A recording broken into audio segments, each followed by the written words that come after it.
So today we're here with Dave D Money Nola, and we're going to be interviewing him, asking him a few questions about his role as an attorney in the cannabis industry, and I will sort of give a little background on Dave. He's been in this space for the past 5 years, and his background was in alcohol distribution. I'll let him sort of give a good introduction on the type of work that he does with cannabis clients. And go ahead, Dave. Take it from here. Recently it became very broad. In the beginning, it was a lot of just new licensing, which was how the industry started. Now it's gotten to a point where it's a lot more compliance, specifically the regulations that continue to come out. Largely in the manufacturing world, I've noticed recently because of the aspects of human ingestibility with the products, and so the health department is really beefed up what they want to see as far as SOPs and whatnot, and so kind of creating those and working with the clients to ensure that their procedures are in tune where they can comply with all of those. So it's been interesting. Sometimes it's you want to pull your hair out because you don't really know how to solve some of these problems. You have to use your imagination in a lot of ways because it hasn't been done before. So it's been cool. But also COVID, although a terrible thing, has allowed for a lot of cities to kind of open their doors for more cannabis licensing in an effort to develop more tax revenue. So that's been cool. So we have a lot of that on the horizon with new jurisdictions opening up, specifically in the retail zones. So hopefully looking forward to that. Okay, so starting all the way back in the beginning, tell us a little bit about yourself. Who is Dave Nola, and what did you do before cannabis industry was a thing? It all started one rainy evening, July 1st, 1982. My mom went to the hospital. So before cannabis, I did mostly all alcohol work. I was co-owner of a bar for a long time, which I operated. That kind of led me to go into the legal world. And which bar was that? Kitsch Bar, 891 Baker Street, 810. As kind of a way to keep in the industry, the nightlife industry, but not have to work till 4 o'clock in the morning, helping those restaurants, bars, clubs, etc., be compliant with all the laws and regulations in that industry. Worked for an attorney who specializes in that area named Michael Cho. That was interesting. He actually is the one that helped us get the license at Kitsch Bar. After cannabis was legalized in the recreational fields, at least, it was a transition that just kind of started coming our way as an industry was growing. And so it was kind of nice because they were similarly regulated in the beginning, although a lot of changes have occurred over the years. So that's where it all kind of started, and then met Danny Weiss in law school, and the two of us kind of picked up and started a little boutique law firm to focus in highly regulated markets, specifically around cannabis and alcohol. Awesome. So once you partnered up, was that a difficult decision to decide to focus your legal practice solely on cannabis and alcohol? That's a good question. At the time, it didn't seem like it, but like any new industry, it's hard to foresee all the struggles of an emerging market. Alcohol, although very stable, kind of became something that wasn't so looked upon as an aggressive move for a lot of the people that I knew in the industries. They all kind of put their efforts towards cannabis, and that was great. It just nobody could really foresee how difficult it may be to penetrate into the market. And so, in one sense, it's kind of cool. It's very eye-opening. In the other sense, it's caused, there's struggles that come with it. So, yeah, absolutely. And as far as your client base, how many clients within the cannabis and hemp and alcohol spaces do you currently serve?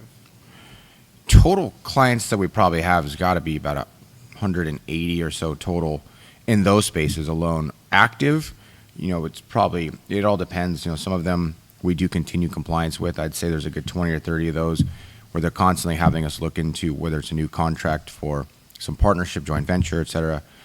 Some of them are literally just small mom and pops, and we just help them with their licensing and kind of keep them, at bay until and if they need us. Some of them don't actually ever end up going anywhere. They might just sell their business off after it gets a license, and that's just their MO. And so that's where kind of the, relationship ends.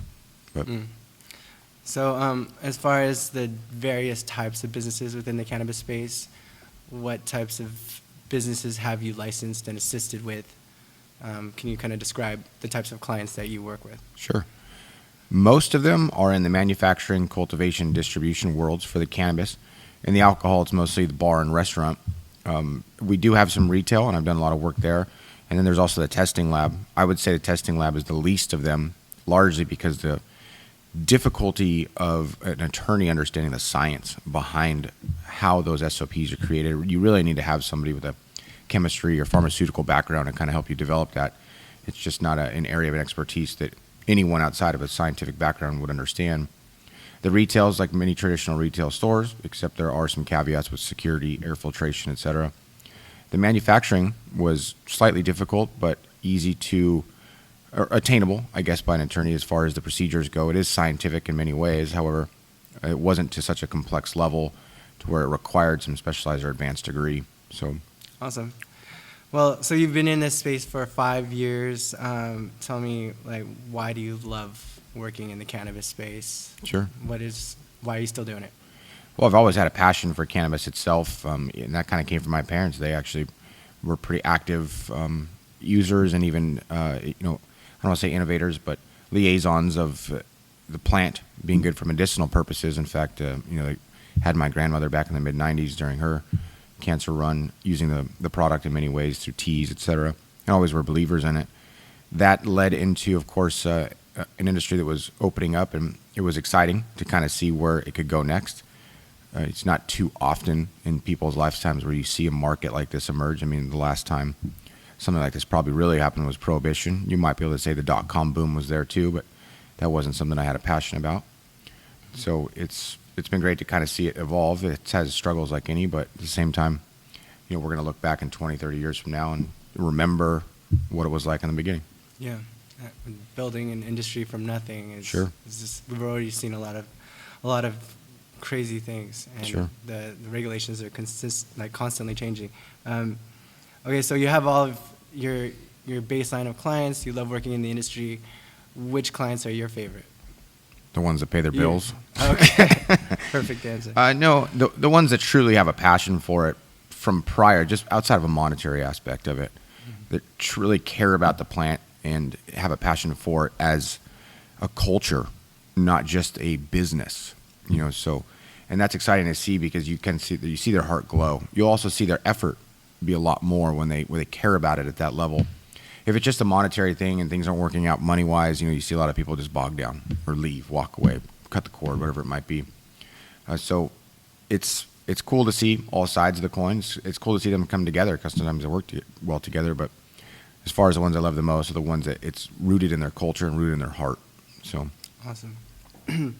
As far as, all right, if you were on the other side of this, you were a new person to the game of legal cannabis and you're trying to start a business, what would you look for in terms of hiring an attorney such as yourself? Sure. Definitely knowledge in the procedures to be expected.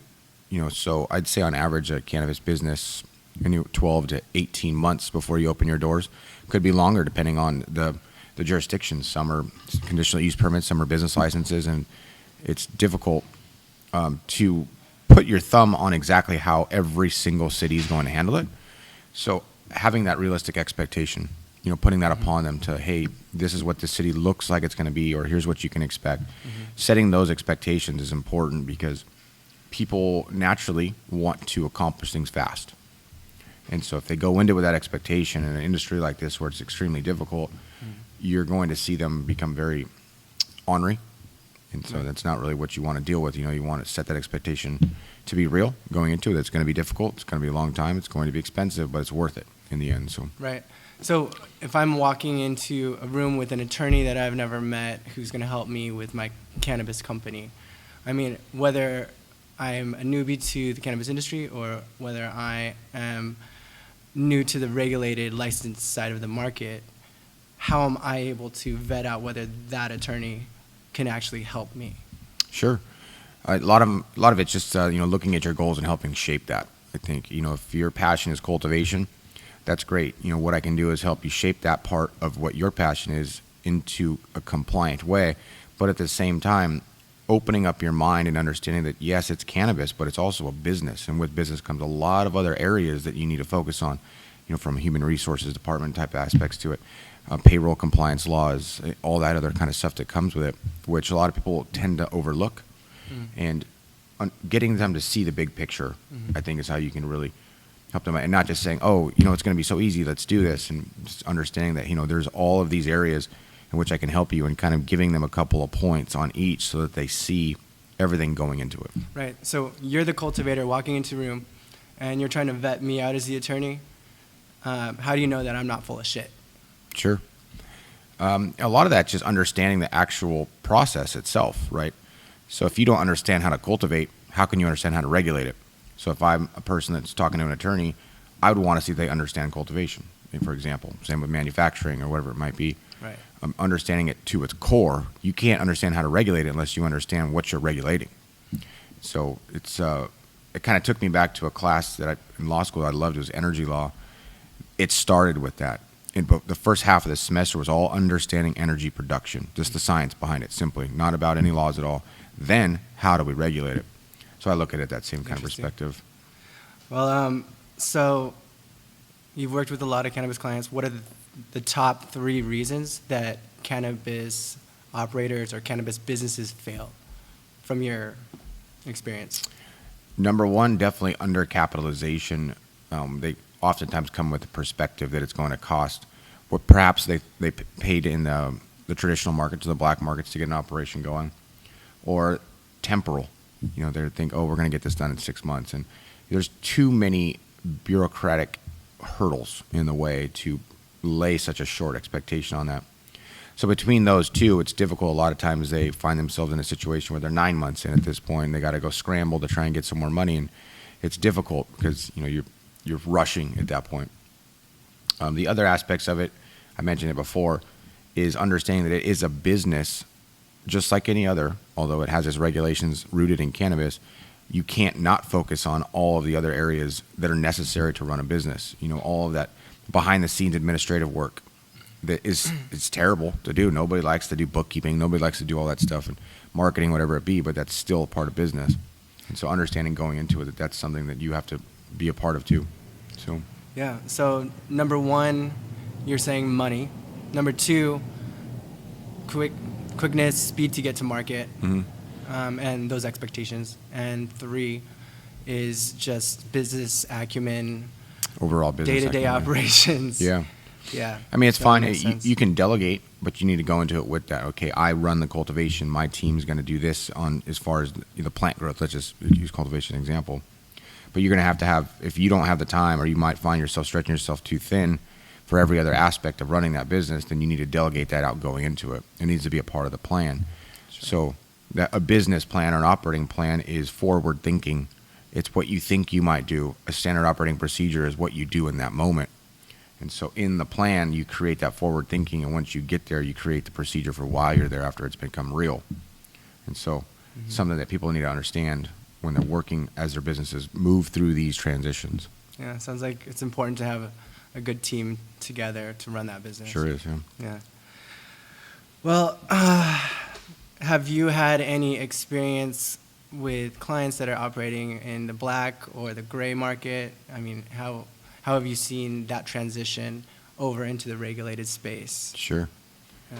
Well, every one of them that came from the traditional market, it's hard to get that last foot of theirs over the fence into the regulated markets. They got that, what's the word I'm looking for? Rebellious kind of, they like that dark side. They like the dark side of the moon too, Right. So they like to be in the light, they like to be in the dark. And so getting them to pull that last foot over the fence has always been a little bit difficult because they're used to every week walking away with a wad of cash. And in this industry, in the green markets, the value is not in how much cash you put in your pocket every day. It's how much equity and value you can increase through your business. Of course, you would like cash coming in every day, but when you don't have something tangible like stock value, it's hard to see why you're working so hard. So getting them to understand that in that transition is difficult. So Yeah. As far as the last 5 years and doing what you do, what were some of the biggest hurdles that you had to overcome just for your business? And and in operating and, servicing these clients within Sure. the cannabis space? I would say something that was unforeseen was going to be the inconsistency of cannabis growth, so to speak. And what I mean by that is because the cities have the power, when this first was legalized, there were definitely a few large jurisdictions that came out of the gates running, and there was a lot of work. And then there's stalls, long periods of time in which no new cities are opening up for any new licensing, which is really where you see the threshold take it to the next level as far as an attorney's work goes. Continued compliance is always kind of there, but from the time after you get the first stage approvals in the cannabis work, it may be another 15 months for the clients open and that compliance work comes down the door. So you kind of really are hoping for new jurisdictions to open up because that's where the majority of the work lies. It also is the most interesting part because every jurisdiction is different. It's like a new puzzle that you got to complete. Yeah. It sounds like most of your work has been in California. What other jurisdictions have you been serving, and have you seen a big difference between working in those other states versus California? Definitely some. Recently we did a lot of work in Illinois from the retail round and then also the craft grow and infuser rounds. Those are similar in some regards, but also extremely more robust. What they required was incredible amount of forward-thinking plans. I think there was a total of like 17 total different plans you had to think they were forward-thinking. It's kind of difficult to take this fictitious business and make a model of it in your head, and make it all compliant. So other states, it's literally you just walk in and submit a piece of paper and you get a license. And so it's interesting to see that difference. We have that same kind of thing here, even just in a microeconomic perspective in Southern California. If you go out to some of the desert cities, you literally walk in with a piece of paper, turn it in, pay a check or pay a fee, and you're off to the races. Whereas some of the jurisdictions, it's 6 months before you even get your first stage approval. So it's interesting to see those differences. Yeah, it sounds like it's all over the place. Definitely from state is. to state. Yeah. Well, so tell me a little bit about your firm and your plans for 2021 and beyond. Like, what are you looking forward to this year? Well, like I said earlier with COVID, again, it's a terrible plague on our world and society to have to go through this, but at the same time, there's always opportunity in negative aspects of life. And in this case, I really think that a lot of the cities are going to start looking to alternative industries to fill that void, to help increase that tax revenue, get jobs back, to a reasonable amount, et cetera. And so hopefully, and we're already seeing it. Some cities are opening up or getting ready to open up, and that's great because without the local jurisdictions being open to the cannabis industry, we're never going to grow because it's them who really control. So really looking forward to that. A lot of new cities, even the ones that were offices in Costa Mesa, some other local cities like Corona, et cetera. And so being right here in our backyard is exciting to work with them. Absolutely. And how do you see the future of the cannabis industry, nationally, globally? Any thoughts there? Sure. When I first got into this years ago, I knew it was going to be a long struggle, but, the turtle wins the race. It wasn't going to be something that was going to be easy. Obviously we had the federal challenges from the get-go, but I knew one day it was going to be overturned, just like it was in the States. And slowly but surely it's inched that way. More and more states over the past years have come forward. Legalization, new laws coming on the books, whether it's medical or rec. And it's exciting to see that. It's to the point now where it's so overwhelming that the federal government just can't look away. And so that's the next step. And once that's there, then it's the international look, So it's, like I said, the turtle wins the race. But so far, it's been a good race and we're winning. So awesome. And for any other potential clients out there that might be listening, are they late to the game? You've been in it for 5 years, and someone coming, new to this space, what would you tell them? You're definitely not late. There is so much opportunity still. Yes, there's going to be competition going into it, but one of the aspects of this industry that is phenomenal as compared to others like the alcohol is the ability to vertically integrate. So if competition is something that you understand may be difficult, then you need to come out of the gates trying to become vertically integrated as quick as possible so you can control some of the outlets to the consumer. That way, you have a little bit more of a, I don't want to say guarantee, but a pad, so to speak. You can build your brand that way, and then go out there and compete once you're already in the market. And so, Yeah. Well, I want to thank you for your time, David Nola, Yeah. and for your very deep insight into your role within all of this stuff that's happening within the cannabis space. So have a great Valentine's Day. I will. Thank you. All right. I appreciate you guys. Mhm. Take care.